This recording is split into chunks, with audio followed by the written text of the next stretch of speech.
Live from downtown Detroit, Local 4 News at 11 starts now. New fallout tonight over the possibility of Roe versus Wade being overturned by the Supreme Court, with another group of Metro Detroiters concerned about what this could mean for them. The situation in Washington and here in Michigan continues to rapidly develop 48 hours after that Supreme Court draft was leaked. Live look at the Supreme Court tonight, where that investigation has started into the unprecedented breach of protocol. Protesters on both sides of the issue were back out there for much of the day, though, as you can see, pretty quiet now as we're getting into the shank of the evening. Right. Well, here's where things stand right now in Washington. The Marshal of the Supreme Court is tasked with carrying out this investigation, but legal analysts say the leaker is unlikely to be prosecuted if they had legitimate access to the document. In Michigan, a group of Democratic prosecutors filed a brief supporting Governor Whitmer's effort to have a 1931 abortion ban declared unconstitutional. That ban would kick in if the Supreme Court does in fact overturn Roe v. Wade. Abortion rights advocates are also circulating petitions to get a constitutional amendment on the November ballot. We don't know which one ultimately could be successful. We think we've got a high possibility on both fronts, but we've got to pursue both fronts because this is a dire moment in our country, and certainly we are on the front line of it right here in Michigan. Two Republican prosecutors, meanwhile, are asking the state Supreme Court to throw out the governor's lawsuit, though the court has not yet set a date for hearing the case. There are now concerns about the ripple effects of that Supreme Court draft document. Today, President Biden warned setbacks for the LGBTQ community could be coming next. Pamela Osborne talked to advocates in Detroit, and she joins us live with more. Pam. Well, not only are these advocates really building alliances with other groups across the state, they're engaging voters to let them know what is potentially at stake here. Everyone should be concerned right about now. For the past year, Jaron Totten and fellow activists at LGBT Detroit have been mobilizing in the event of a challenge to Roe versus Wade. Totten saw the writing on the wall then and worries LGBTQ plus rights are next. Voting rights are being pulled back. Now the attack is on Roe versus Wade.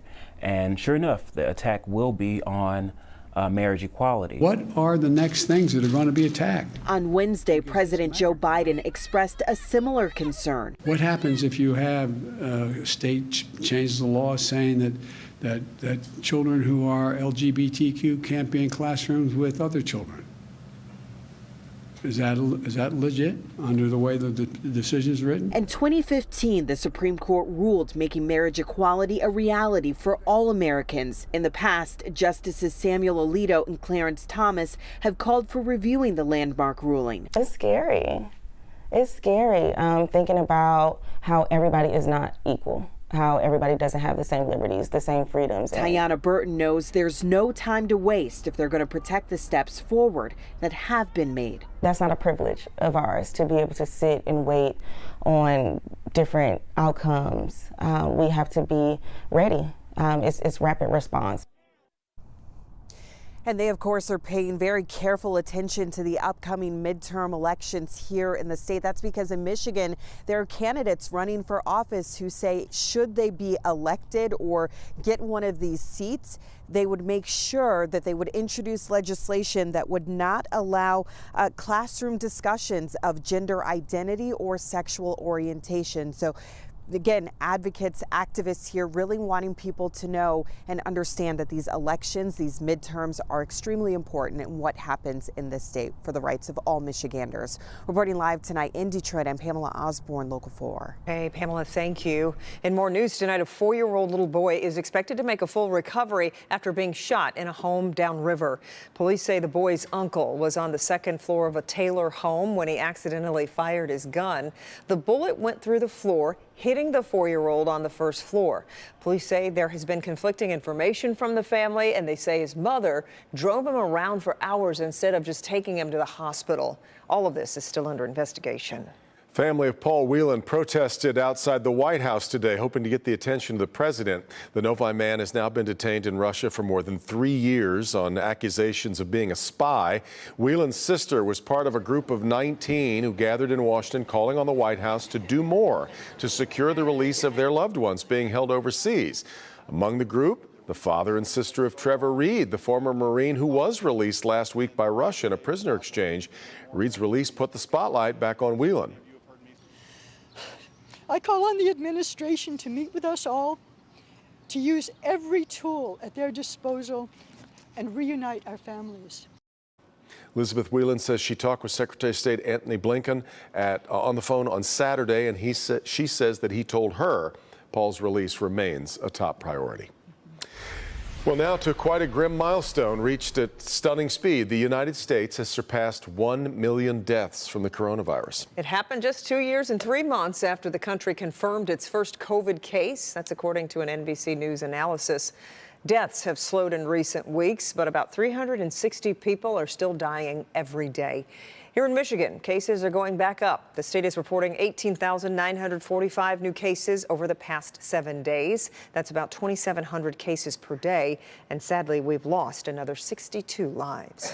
Michigan is letting some people who were overpaid in pandemic unemployment benefits keep the money. Unemployment Insurance Agency says more than 55,000 people will not have to pay back what amounts to be $431 million worth of benefits. Another $11 million will be refunded to people who had already started to pay back some of it. People are being notified in their online accounts, and letters are going to be mailed out in the coming days. A move today that will impact your money. The Federal Reserve is increasing interest rates by 0.5 point. It's the second hike in 2 months and the largest increase in 22 years. The Fed hikes rates to curb borrowing and fend off inflation spikes, but it means your borrowing costs are likely going to get higher. So mortgage rates, credit card interest rates, auto and student loans could all go up. More interest rate hikes are also expected throughout the year. Now to a class ring that traveled more than 3,000 miles. This downriver man lost his University of Michigan ring on vacation. It fell into the Gulf of Mexico during a trip to Playa del Carmen. He was sure it was gone for good. Wouldn't we all think so? Mara McDonald live in Southgate with a story of luck and the kindness of strangers. Mara? Hi, Devin. It's one of those stories where the odds against ever finding this ring are astronomical, and yet we have a happy ending. I see a lot of hard work. When Gary Franklin looks at his University of Michigan class ring, he sees the struggle and success of a man working full-time, going to school part-time, while raising his family. It just reminds me of the work that I put in trying to make all that happen. Graduating with his degree in finance was a full circle moment. He ordered a University of Michigan class ring as a present to himself. I said, well, this is what I want to get myself so I can look down and always have a reminder of the accomplishment. That ring is always on his right hand, so when the family took a trip to Playa del Carmen last month, they were on a boat in the Gulf doing some snorkeling.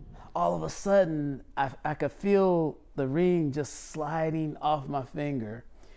And it was, I wasn't expecting it, of course. But by the time I started to clench my hand to make a fist to stop it, it was like right off the tip. He just accepted it was gone. A few days later, a man from Arizona was snorkeling in the same spot, found the ring, saw it was engraved, and put up a post on Facebook. All of a sudden, Gary started getting texts with people wondering if it was his. My heart just dropped. And then I'm looking at it a little closer. I'm like, what? And I handed the phone to the kid. I said, somebody found my ring. Gary's not on Facebook, but his wife Nakia is, and they reached out to the man who took the time to reunite the ring with its rightful owner. Next thing Gary knows, an envelope arrives. I didn't think I'd ever get this back. Wow. That's the coolest thing ever.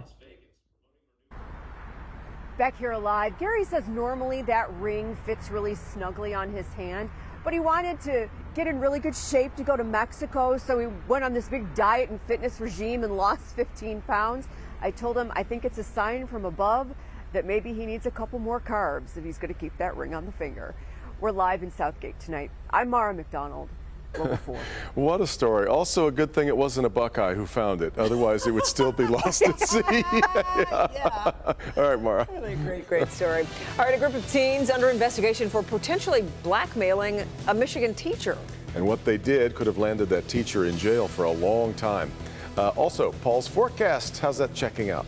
Well, no problems for our Cinco de Mayo, whether the kids are heading off to school or you're heading to and from work. We're going to be dry with some sunshine in the morning. It'll be crisp. Look at that start in the 30s, but low 60s in the afternoon with the clouds increasing. But again, dry during the daytime hours. We have more rain coming this way for Friday, but then next week it's going to be T-shirts and tank tops and the top down. Oh, wait till you see the 7-day forecast. Be back in just a few. It's the case of the missing million in Macomb. Perhaps a lost lottery ticket. Like, I know he played it every day. And then his kids came in and they just threw everything away. And I was like, well, you could have been the winner. We'll tell you where the party store is and what those winning numbers were. Coming up next on the Night Cam.